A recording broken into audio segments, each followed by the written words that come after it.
Hi everyone, I'm Brett. I'm a trainee clinical psychologist and I'm joined by Kristina today. Do you want to introduce yourself? Hello, yeah, I'm Kristina. I'm a third year trainee at Salomon. Great, and so thanks for joining us, Kristina. And today we're going to have a bit of a chat just about trainee psychologist, clinical training, and trainee life. Mhm. Um, so let's go back to a while ago now where you were submitting applications and how you went about that process and maybe what Yeah, helped. yeah, it's probably the most traumatic part of the whole training experience, getting onto the training.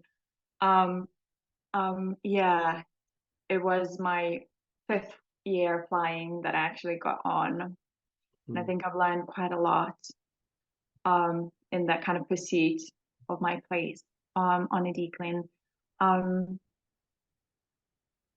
I guess where do I start? When I started my kind of undergrad psychology degree, I already knew that I wanted to work as a psychologist. And I knew there will be kind of further training involved. Um, but as my university was more kind of counseling and psychotherapy orientated, and very critical psychology orientated, my first love was counseling psychology and psychotherapy. Um, and therefore kind of did a certificate in counseling skills, which is requirement before you do counseling psychology doctorate. Yeah. And yeah, but at the time, kind of realized, yeah, it would be nice to have funding, not to have to be a skin student all the time and worry about, paying rent and, would have been nice just to have some dispensable income as well. And yeah, just speaking with people I've come across, started hearing that actually, there are core centers in clinical psychology that aren't kind of mainstream, that aren't all cognitive behavior therapy orientated, which, yeah, started kind of my exploration of kind of decline. Um, yeah, but in terms of applying, wasn't really straightforward. My first job post uni, post certificate in counseling was in the private sector. I was essentially a deputy in a kind of mental health recovery home. I thoroughly enjoyed the job. It was great. It felt very meaningful, kind of supporting people from long-term hospitals with, severe and enduring mental health difficulties, kind of to build life in the community.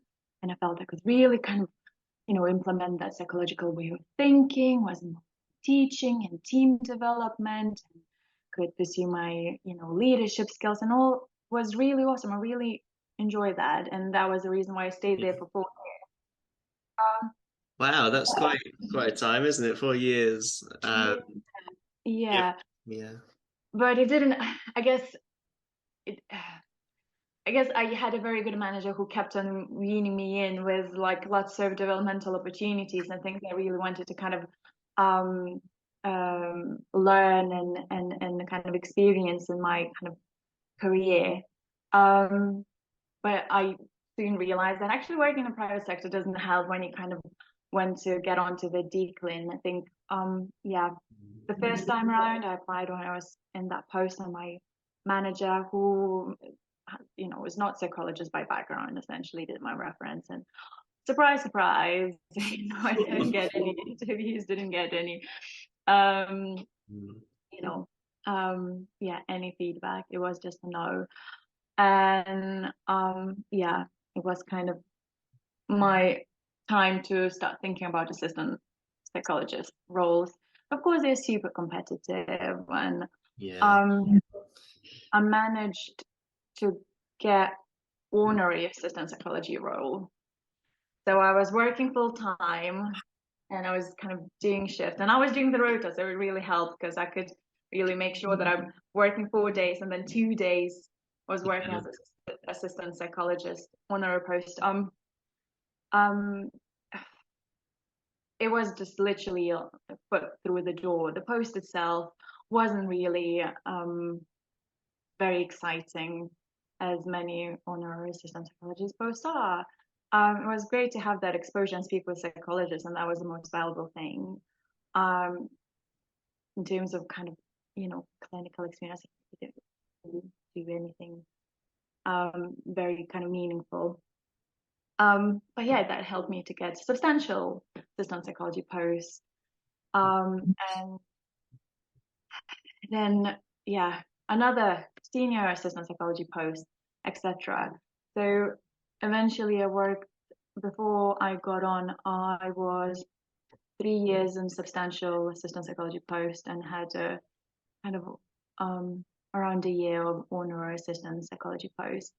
But yeah, each time I applied, it was really difficult. I feel like the application is such a difficult kind of process. I felt like I kind of had to reinvent myself each time, kind of write something new, reflect on my whole kind of life and Yeah. professional experience all Especially over because again. you don't get any feedback, do you? So what you could have written might have been okay, or parts of it might have been okay, but you have no idea, and I know that I find that really hard as well because like you give your best and then just nothing, like absolutely nothing.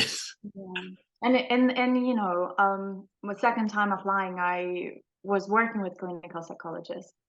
So even that kind of asking someone to read your application and see what they think and what they can be improved, it's quite difficult because it's kind of a personal um reflection, if you like, and it's almost like a summary of your career that kind of is so intertwined with your personal identity and kind of put it Mm. for essentially for your um senior to say, oh, tell me what you think, am I worthy of being a clinical psychologist? That's tough, and getting feedback on it, it's tough. And then yeah,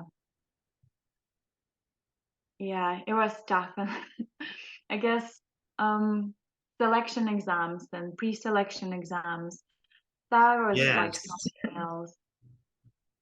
Yeah, so you had an entrance exam. I was just thinking back to your you were saying about your almost what part of psychology that you identify with in terms of critical psychology as opposed to a more CBT kind of thing. I'm Mhm. guessing that was one of the elements of you how you chose the course that you applied to Mhm. because obviously certain courses have certain stances and the entrance exam. How did you see that as a almost the route to training? Because some people I suppose who tend to find it gives them a better chance because if they've not got sort of first distinction kind of thing or a PhD, whereas other people just absolutely petrifies them that it's stats. So how did you see it prior to Well, the training? thing is, because I've done selection exams before, and they were like literacy and numeracy tests, and because um, English is not my first language, and my secondary education did not happen in this country. It happened in a country where curriculum is very different to here. Mm. I found that I wasn't doing well enough to kind of get an interview, and that was awful in itself because that made me feel quite stupid and made me feel like, my English is not good enough, or like suddenly I can't do math, and that was really hurtful and really got to my head actually. And kind of I think I even emailed whoever is responsible for those tests and one of the universities saying like, well, I don't think it's a fair process because you're saying you want to encourage, trainee applicants from diverse backgrounds, but I feel very disadvantaged because of my kind of ethnic background. And the answer to that was, well, that's nonsense. That's based on science. It's purely objective, and there's nothing wrong with it. Which I was like, well, don't don't relate to this because my experience is very different, and it was really disheartening, felt really unfair and unjust. But I felt like I've always been quite academic, so I felt, well, if there was a way for me to kind of sit that exam so that I wouldn't have to, I don't know, wouldn't have that disadvantage of I wasn't educated. It's like I guess my literacy numeracy skills are different to kind of native, British English speaking applicant. So for me, stat exams, I knew that I can prepare for it, and then I knew that it would rely on my understanding of stats. So for me, it gave me a better chance in that respect. And obviously, it worked. Yeah, it's strange because even with that, I sat Salman's exam, I think once or twice before, and I don't know whether it's stress, whether it's anxiety. I thought that I've done well, but clearly I didn't. And obviously, you never get feedback. You don't know, and it's easy to misread or you know to not to pick up on particular detail in the question or whatever. But yeah, stats for me, it felt like a fairer test because I knew as long as I know stats, I'll be all right. Yeah. Yeah, that's it's really interesting about the literary and numeracy thing you were saying, because obviously I'm very lucky and sort of privileged in that way, having sort of the right qualifications to tick the box in terms of being from the education system, this country. So yeah, I never thought about that before. But the entrance exam, I saw it as an opportunity, I think, to almost a bit of a fairer chance because. Uh, Mm. if you prepare well and do sort of well enough, it feels like everyone's on a bit of a level playing field, at least for that exam, as it were. If you get to the exam, and I remember going to a university talk actually about a clinical training course, which I won't mention the name, but somebody made that exact point that they were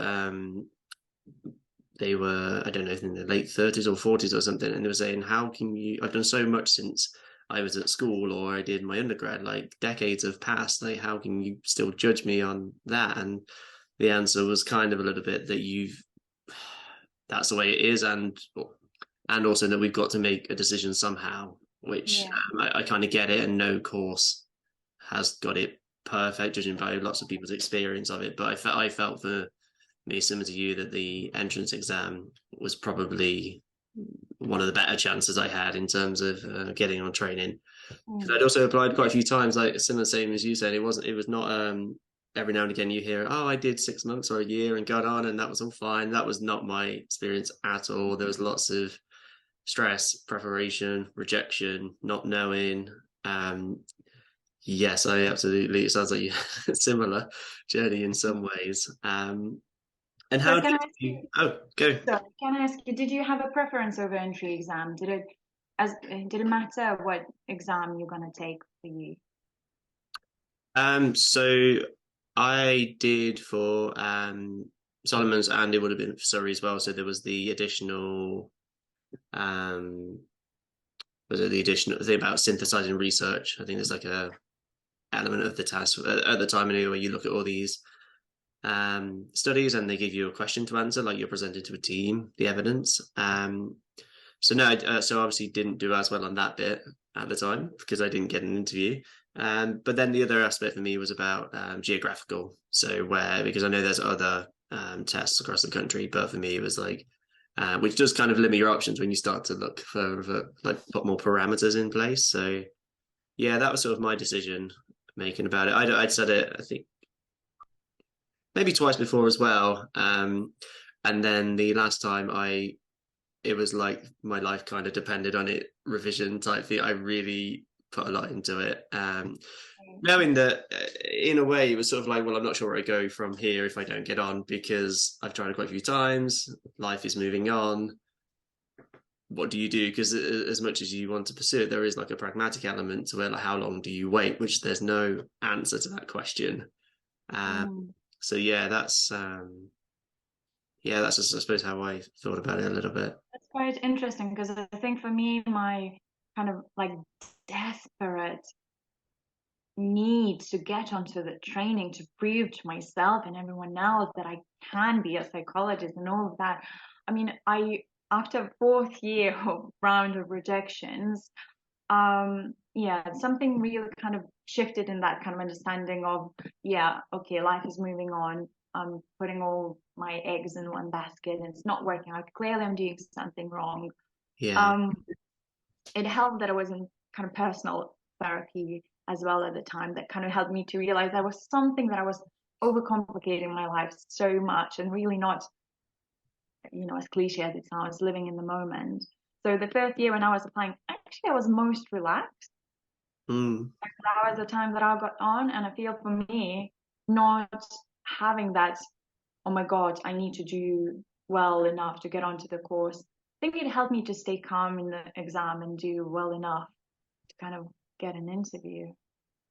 Yeah, I think similarly, something I'd kind of made like I think I'd said it before, like a final time, but it felt very much like it might be my last attempt at getting on training. It felt like in terms of qualitatively different a little bit, and that's why I'm saying I put a lot of the it's a multiple choice, but it's not an easy one, is it? Like it's probably makes it sound a bit easier than it is being multiple choice, but I put a lot of effort into sort of studying and things like this, and but I remember going to the exam thinking like I've done everything I can at this point. I really am okay whichever way it goes, and then I got an interview, which is great. So and then on, so that was fantastic. But yeah, there was something that shifted, and I don't really know. Yeah, because it's also because you can't really kid. If don't feel like you could kid yourself into going, "Oh, this is the last time." If it's not really, yeah. Yeah. So that's very similar, I think. Yeah. And I think people often hear, like, there are different reasons why people don't get on, and it's nothing to do with a person's sort of kind of research acumen or potential to be a psychologist. Like, I've seen and I've met some amazing assistant psychologists who have been in the role for like, you know, 6, 7 years, and they almost work at the clinical psychology level, at the doctor of psychologist level. But yeah, they're still not getting on. Hmm. So yeah, there's so many kind of reasons, but it's so easy to kind of internalize them and kind of, you know, beat yourself up about it. Yes, yeah. It's hard to not take it personally because it feels like there's a lot of your person in the application and your experience and all the rest of it. But yeah, it's just I suppose it's hard to think at the time that you've just not done well enough that time, or it's very competitive and it's the chances are quite hard to get on. So, but it does feel, that's where it doesn't help when you really want to get on because it feels like the rejection's harder in some way. Yeah. Um, so yeah, but no, I've met lots of people, and actually I've spoken to people who've gone on to be. Some people did counseling psychology. Some people did. They were really into CBT. They went did the CBT training. Further on, they became like a band 7 or something. And Manjo, they were very happy with where they were at and delivering therapy. Rather than some of the other stuff psychologists do was right up their street, and they were. Doesn't mean they couldn't have been a psychologist because I think they'd got I'm the same person. Some person they got on the reserve list one year for a place, and the reserve list didn't move.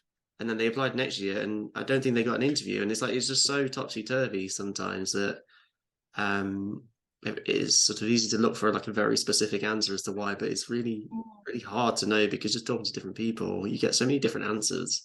Yeah. Yeah. Um, I think what was very difficult for me, like the stories, hearing people who had fairly like a straightforward journey, who got on quite quickly, and they're like, do if you're not getting through, just you know, let it go, broaden your horizon, try something else. You don't have to apply like, I don't know, 4 or 6. Some people apply like, got on like ninth time they're applying. And I think it was kind of important for me that people that I worked with or people I looked up to and people in my circle um, did not compromise how much it meant to me and believe that I do have a potential and I can get on. And I think it's very unfair to say, oh, don't do it to yourself, don't try again, think think of something else to do. It's okay if people do that, but it's also I feel like it's okay if people really want this and apply, 5, 6, 7 times. If it means so much to you, it's a whole kind of journey. I feel like the whole getting onto the training, it's such a character building, and you learn so much about yourself, about the system, about the process, and all of that. So, as hard as it is, I would never say to anyone, who was rejected 4 times, like, oh, don't try again, don't do it, think of something else, you know. Mm. Um, yeah, it's just people don't get it how much it means, sometimes. Yeah, yeah. I think it's easy when you're on or the other side to forget that sometimes. And oh, it's just a job. There's more to life than this. And I think it's meant to help people get out of the a narrower thinking way of thinking. But it can be really invalidating if it's something you really, really want. I agree with that. But you got an interview. Did you do any preparation for your interview, or did you have anything that you kind of to Yeah. do? Because I'm not sure if you had an interview before. I think for me, I had one interview and got on, which was really lucky. So I don't know if how you went about the process. It was really nice. Like my whole kind of team was rooting for me, which was superb. And my line manager and she did a mock interview for me, and I had the role play in front of her as well, of assistant psychologist. So it was really nice, to consider those questions, and I did really think about it, and I did really think about what sort of things they might ask me, and yeah, strangely enough, I was kind of going in feeling quite confident about my clinical skills because I had loads of experience, Mm, clinical experience by the time I was I had the Salmon's interview. And I was quite rehearsed and talking about my whole kind of journey to raising my own self-awareness, how passionate I am about kind of attending to your own personal growth, etc. So I was really rehearsed in that, but it was strange because when it came to actual interview and being interviewed by two people I haven't really seen before, and they were very nice and very kind and very warm towards me, but yeah, it was I messed up a role play a little bit, because the one of the interviewees was kind of taking up that role of person who's having a difficulty, and really threw me back how genuine and authentic that kind of came across, that it almost like as mm, if it wasn't an actor. And I think at the time I kind of was a little bit taken aback, and at the same time knowing that I'm in the interview, I really kind of froze a little bit and was just kind of asking questions in a kind of textbook sort of way and not really kind of working with what's going on. I later found out that actually that person, the interviewee, oh sorry, interviewer, not interviewee, was actually expert by experience, and that's why they came across so genuine for me, which for me was kind of was like very yeah, unexpected, I guess. Um, but anyway, yeah, so kind of even though I thought I'm going to do well on clinical role play, I think I had a little bit of a wobble, but I kind of was able to reflect on that, what I would have been, what I would have done differently if I had done it again, which worked well.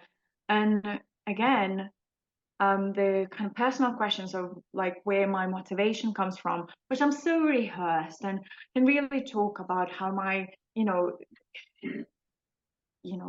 sort of personal history influenced my wish to train and where it come from, etc. But then talking to my interviewers and then showing that genuine interest and kind of, I don't know, it was strange. I kind of blacked out for a moment and lost the track of thought a little bit. And yeah, they had to kind of redirect me to the interview. So what I'm trying to say, that even though I thought some bits I was quite confident that I'm going to do well, it threw me because it was people I'm not used to, how they are in those situations I wasn't used to. It was my kind of second interview, but they were so warm and kind and curious. And in that interview scenario, in that sort of interview situation, even that I wasn't used to. Like, usually kind of expect a little bit more of a kind of, boundaried, that kind of professional, Yeah. um, approach. So yeah, um, obviously I've done well enough. I was third on the reserve list, but then a week later they had 10 additional places funded. So I You got get on. a place straight away. So I'm kind of like, I was on the reserve list, but I wasn't on the reserve list at the same time, if that makes sense. Um, Yeah. yeah, so it was really bizarre, but I'm glad it was, it was interesting experience, and clearly I've done well enough, but it was not what I expected. How it was for you? Yeah, so listening to you talk about all those different things just makes me realize how much I've forgotten about that day, and how much I've not really remembered at all. I do remember a few things. So, uh, actually, in terms of preparation, I was very lucky in terms of I was in a workplace where everybody was like a band-aid psychologist, um, and I knew them all quite well, so I just bothered everybody almost to have interviews, and I don't know. I think I did three or four, and I recorded them to have a look back. Like I, I went quite extreme with it in some senses. But I think again, as I was saying earlier about like this was a bit of like this might be the last time. I need to give it what I saw was the best way to do it, and yeah. So luckily, I didn't have too many reservations about like recording myself and listening back. Like luckily that wasn't too much of a barrier, which I know some people it is. So that's what I did prior to the interview, and then mine was online. I guess yours was online as well for the course. Yeah, and I remember. I don't know if it was a yeah. I can't remember if it was a somebody or a Vin. It must have been the same, but anyway, I remember like kind of similar, like asking quite generic kind of question, not necessarily thinking as much as maybe I would usually do in that kind of situation. And then, but the bit where it was like reflect on it, and it's like, what would you change? I was like almost everything, like, and then just reeled off all these different things that I would change or do different, and that I think probably went down in my favor, and I did well because the range of things I realized I'd missed was quite substantial. Mm. And I think as well, knowing a little bit around the ethos of the course you're applying to or being interviewed is really important. Saying earlier, some are more CBT, medical and research based, some are more maybe social constructionist or critical, and that it doesn't mean that you can't get, but I think it just helps maybe what they might be looking for, at least my experience. And I'd sort of learned about like kind of things that are taught at Salomons and other stuff. So I got a little bit familiar with that. I mean, you can't just make things up and lie, obviously, Mm. because that would be really obvious. But like what ways of thinking do they use that you might relate to? Because also there's the element of that you've got to go and do your training there for 3 years. So if you're totally like a different philosophy, then is it going to be the best place for you as well? Um, Mm. so yeah, that's a lot of forgetting I've done about the interview day, but yeah, and I remember my laptop played up as well on that day, which was great, which that's what I was using for the interview. So that was nice and helpful. Uh, yeah, actually, yeah, I got kicked out of a video link call as well. Yeah, at one point. But it worked out well. It was fine. I know you were saying, I think the concept of good enough is probably like a trainee's best friend when you're on once you're on training. Yeah. Um, I think that's something that's definitely I feel Mm. like not had to learn, but like something that's being okay with because I think it's so competitive getting on that good enough isn't always good enough in a way. Like you might not get on, you have to be perfect, or that's the way it's built up. And then you have Yeah. to switch to like, okay, you're not in competition with everybody. You're on all on the cohort now. You all deserve to be here. Nobody's an imposter. Good enough is fine, which is still a really high standard. Obviously, to doctor level, it doesn't mean easy, but it doesn't have to be 100% perfect. Um, Yeah. And I think your point about choosing the course center that, you are drawn to, that resonates for you in kind of ethos and what they cover is so important. Because I think partly I'm actually relieved that I didn't go on locally where I was, because I had, I moved from my kind of assistant psychology post. So I moved counties, and yeah, I remember I was feeling quite settled where I was, yeah, in Exeter, and I felt quite settled in Bristol. But I'm like, if I got on in the core centers like Bath or Exeter, where they only teach CBT, and I would have really struggled, because I would have really missed that kind of critical thinking, and I probably would have ended up feeling quite unhappy and doubting why I got on in the first place, or why I was fighting so hard for something that I don't even believe in, you know?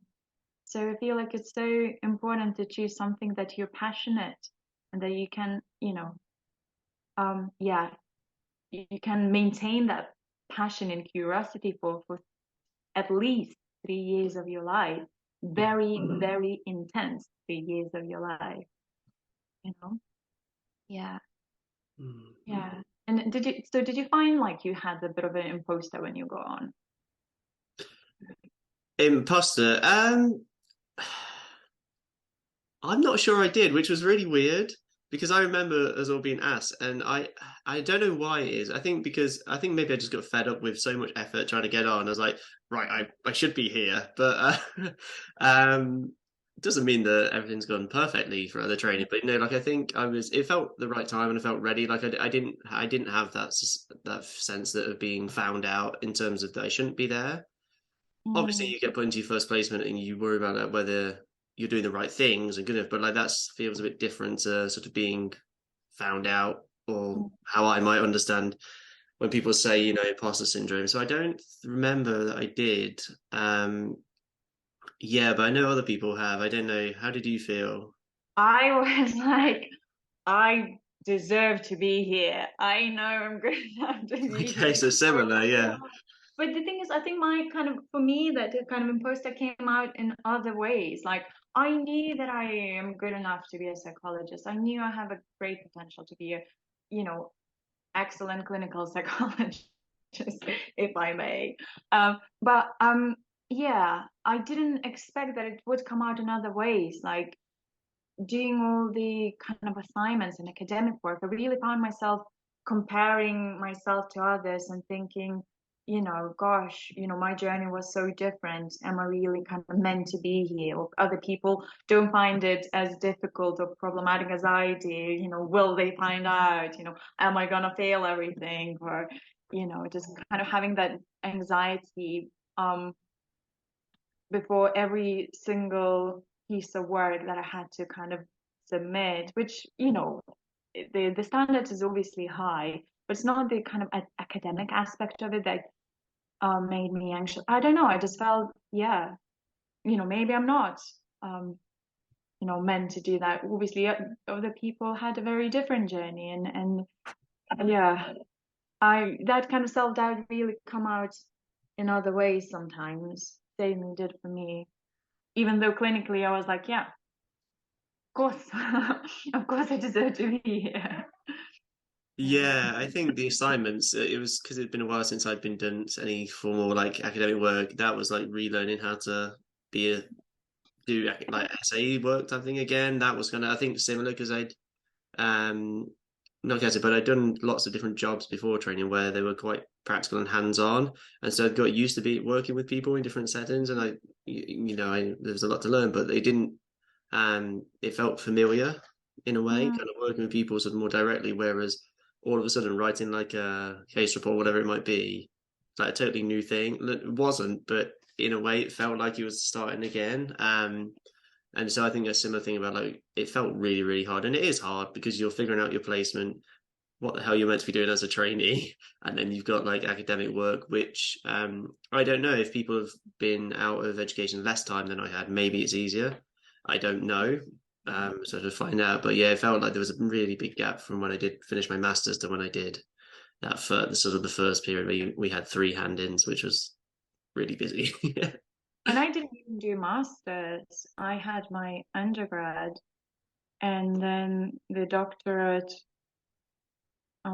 Yeah, I guess I graduated. I think it was 2012 from my undergrad and got on in 2020. So it was like 8 years since I done my undergrad. And in undergrad, even the essays were like 1,500 words, it was a 5,000. I know, and it's like you kind of have to show your clinical competence in that work. I don't know, it feels like you already have to know so much. Yeah, and it's I don't know whether it's because I was out of academia for a long time or um whether it's a different kind of work. But yeah, it felt much more difficult than I remember it was when I was undergrad. Yeah. Yeah. And think about this. So it's 2 years down. Has it changed? Because it's, still have academic work stuff. How has it changed? Yeah. I'm well, I still worry about it and I still, before I start every big piece of work, I do have a lot of self-doubt. I do have a lot of kind of worry whether I'll be able to produce kind of you know, a, a good piece of work. Um, and strangely enough, I didn't notice it getting better, but my partner noticed because he was right. And kind of talking to him, he did say that actually, I'm less worried about it, less bothered. As much as I do still kind of think about it and worry. It's not in the same to the same intensity it was in my first year when there was like all all fresh in me.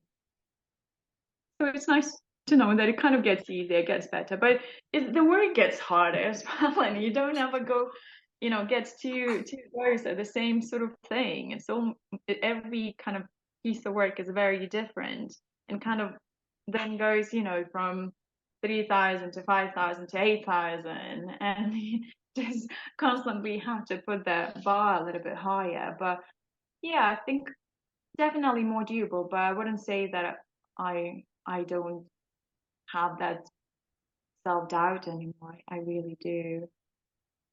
But apparently not as much as I did. Yeah, that's nice. That's when other people notice it, I suppose. Sometimes it's hard to recognize it in yourself, isn't it, when you've got so much going on? Yeah. Stop and think what's changed. Did it change for you? Yeah, I think it has. I think there's just something about having been through all the assignments, which is quite reassuring, and most have been fine. But in the first year, there was like, you know, I needed to do more work on the one of the first hand-ins, and that was quite difficult at the time. But kind of going through that and realizing it's not that big a deal in the grand scheme of things, it's kind of nice. So it's almost like I know what the worst aspect of it is, and I know how to pass stuff as well. Like first time as it were. So I think that's helped. I think that's helped knowing that sort of whichever way it kind of falls, it'll be okay. And I think unlike undergrad or if you've done a master's, like the there's more feels like there's more support in a way on training because people they want you to train and qualify. Um, it's a while ago, but I feel like it's different on undergraduate. I feel like there's a different relationship between the course and the students. It feels like maybe there's more supportive ethos in terms of the assignments on training. Anyway, that's been my experience, and I think all that helped to feel like it. Everything might go smooth, it might not, but it'll kind of be okay in the long run a little bit. Yeah. Yeah, so I think that's what's changed. Whereas in the first year, I think when you're entering into it, you don't really know what you're not really sure what happens if things not go wrong drastically, but like things don't go the way you want or there's a bump in the road. Mm. And you feel like I remember feeling like everything was really rigid in terms of like course structure and this and the other, and it felt really, really rigid. And then, which meant I didn't really know what happened outside of that. Mm. Looking back at it, but then if you have to delay work or whatever it might be, or hand it in again, it's okay. Like it's turned out it's been okay, which is kind of nice. And I don't remember almost being told that in the first year would have been nice. um, but maybe I mean maybe I was. I forgot most of my interview, so who knows? Yeah, Well, no, I think there is a lot of pressure with the kind of various hand-in dates and deadlines, and they are quite, scary. Um, but yeah, it's something about, realizing that, oh, it's ultimately everyone wants you to pass, and sometimes it takes longer, sometimes, you need to kind of work on things again and revise things, but you'll be all right in the end. Like literally third year, I'm like, deadlines, they mean something to them. They don't mean anything to me. Like I have my own deadlines. yeah, Yeah, which I get is why they need it, like in terms of administration and to keep the course going. I get it, they need it, but honestly, that's the least of my worries now. Least of my worries. yeah, yeah. I agree. Definitely, it's definitely changed throughout the course. Um, just thinking, what's been the we spoke a bit about the more difficult things of training and things like that. But what's been like the almost like the best parts or the things you've enjoyed the most throughout training? Um, I do enjoy learning. I really do enjoy, it gives me that nice kind of buzz, it gives me that nice kind of buzzing feeling, to be exposed to something I'm very passionate about and being able to debate that and think critically about it and hear different perspectives. And yeah, I live for that, and I absolutely love it. Um, I guess in declin is a little bit uh, kind of more practice based, so there's perhaps less room for that kind of critical sort of reflection as it would be when you're kind of learning about sort of theory and philosophy of science. But nevertheless, yeah, I thought that's great, and I feel very lucky to be able to do it and be paid for it, to literally be paid to learn, which is something that such a big part of my identity, to be forever kind of learning and growing and kind of changing my perspective, and, being challenged in many different ways. Um, I do think that's one of the things that, make life interesting, and Declan has many opportunities like that. So that's awesome. Yeah, having experience of working in different specialties, it's so rare, and you kind of have a little bit of a say in that too. And I was very lucky with my placements, and what I asked for, I did get. Um, and that was really nice to kind of get a bit of a exposure and kind of that clinical experience and specialties that I was quite interested in. Yeah, I'd love to say that peer support was one of those things, but unfortunately, being a COVID cohort, I feel like we were robbed of that kind of cohort experience, which is a disappointment. It's really kind of yeah, I do feel we've been robbed of such an important support network in our training, because almost 2 years of our training, we did not really spend any time together as a cohort. Yeah, yeah.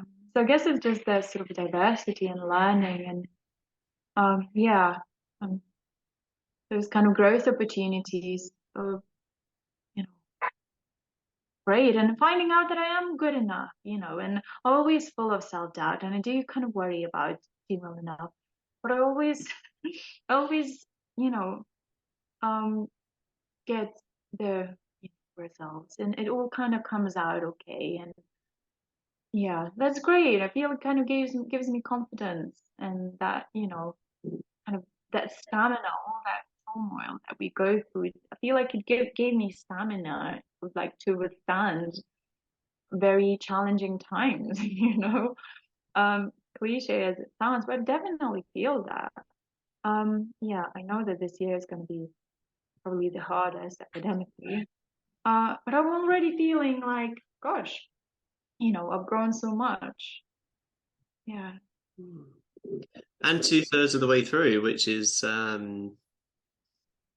yeah, which is good. I think it kind of gives you, feel like, can give you the belief a little bit more that you know, people will get through because you've already done most of it. Obviously, there's still lots to do, like you were saying, but and it's not easy. But I think it's like, you know, you've made it over the halfway point, which is kind of nice, isn't it? Yeah. What was best thing for you? Yeah, it's interesting about learning. I really feel lucky as well to sort of be able to learn so much, and it's and the teaching as well, you know, like I know, you know, some teaching you'll sort of connect with more than others, but just the fact that you kind of have this, not endless, but this timetable put out for you and all these different things, like without training, I think once training's done, like you don't get that. Obviously you get to be a psychologist, but you don't get as much training. And I quite like yeah, all the different learning. I'm quite surprised where my learning's gone in a way, because the course, I think, where I was directly prior to training was specialist in CBT. So I picked up a little bit of knowledge about CBT, and then now I've managed to learn about lots of other things and sort of try and, you know, it kind of goes hand in hand with like what kind of psychologist you want to be and how you might want to work, because you have to be you know, I suppose you have to do your theory practice links, as we're always told. But I mean, it is true. You don't want to just be doing whatever. So I've quite enjoyed the learning. Yeah, and yeah, working with people in different ways. Actually, that's been quite good. I've been quite lucky. I've done like lots of individual work. I've done group work, systemic work. I've done teaching to different a few different professional groups and stuff like that. And it's quite again, it's all been really varied, which I think that suits me. I'm not sure I'd want to have done something with a narrower focus. Because I think, you know, go back to about training, like I never wanted to pursue the CBT training postgraduate, just because I wanted to sort of do lots of different things, and I felt that wasn't the best option for that. Whether that's true or not, I don't know, but that's sort of the way I was thinking at the time. So I really enjoyed the variety. Yeah. Yeah. And funny for someone who was actually, you know, especially, you know, in my kind of early 20s when I was undergrad and when I was just after qualifying, I was quite anti-CBT, you know, I do have to admit that. For various, it's kind of has been kind of politicized so much, and I think it um cast a big shadow over CBT. But even kind of that, as you said, like being exposed to so many different ways of working, you kind of start to appreciate it, that kind of integrative approach, and kind of being able to tailor your work to whoever you're working with, you know. And I do find myself, you know, I catch myself out most days thinking, gosh, this is so CBT. I'm just doing CBT right now, you know. And and it's okay, you know, and that's, you know, that's a lovely surprise for me. I think if I was just taught one approach, and if it would have been only CBT, I think I would be much more resentful of it as a method, you know. Whereas now I feel like I had exposure of so many different kind of ways of working, ways of thinking about people in distress, that I can appreciate its role and where it's effective. And yeah, that for me, that kind of matters. It's almost like being given choice and control over, you know, how you practice and where you practice. Hmm. Yeah. Yeah, I think it's really lucky. Obviously, yeah, we have to be able to do CBT as a requirement of our training, but it's, yeah, I think we're really fortunate. I think that's one of the things clinical psychology is particularly fortunate to have, you know, in their profession. I'm just thinking as well, like the research as well. I don't mind. I mean, there's a lot of energy goes into it, but I don't mind research. My master's was in research, and Yeah, I think though I probably forget all the difficult things around recruitment and everything else and go, oh, that was all right. And then I do it for a bit more and then realize it's quite difficult and then forget about it again and then come back to it. But again, it's another thing I think it's useful because if there was something you really wanted to find out, having at least some idea about how to go and do that is really useful as well, I think. Yeah. Yeah, absolutely. I do actually enjoy that part of part of training. And I'm aware that I guess through kind of my projects and my line of thinking, I'm very kind of skewed towards kind of qualitative research and become quite skilled perhaps in qualitative research. But if you ask me to do anything quantitative, I would really have to go back to like basics and then, open my kind of undergrad books and start kind of learning the kind of ABCs of Mm. um, SPSS and things like that. But yeah, it's fascinating and it's great to be in a position where you can, praise research and think about it critically and Mm. yeah, contribute to that wealth of knowledge. That's great.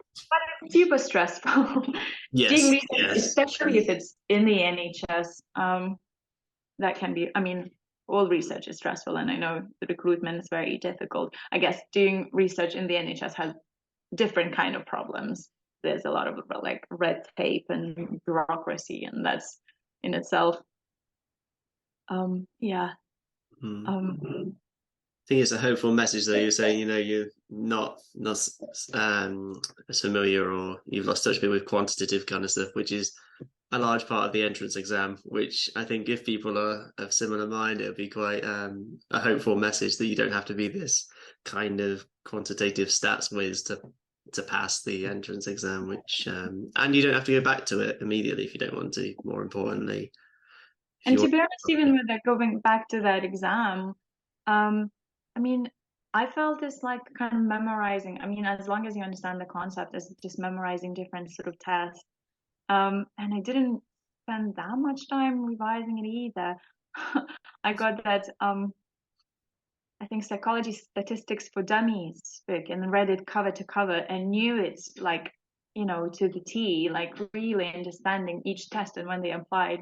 And for quantitative part of the exam, that was enough, just really kind of acing it. So it wasn't that I had a super in-depth knowledge of quantitative methodology.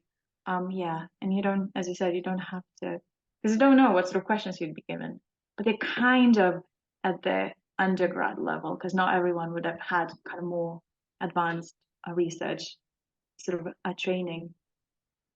Yeah. Yes, I think I remember it's just I think that would be like if you are doing that exam, if you can learn definitions or exactly what tests are for me, like if you know what they are, how it looks, that is more than half the battle, I think, because like if you know exactly like what an ANOVA really is or what the median like learn Mm. its definition in a way, it kind of really takes a lot of extra thinking out of it. So that was definitely the approach I took as well. Like it kind of simplified it for me, I think, in a way. Um, definitely, Yeah. definitely. And looking back, Kristina, now you've gone through at least two-thirds of the journey. Yeah. Any final reflections for people?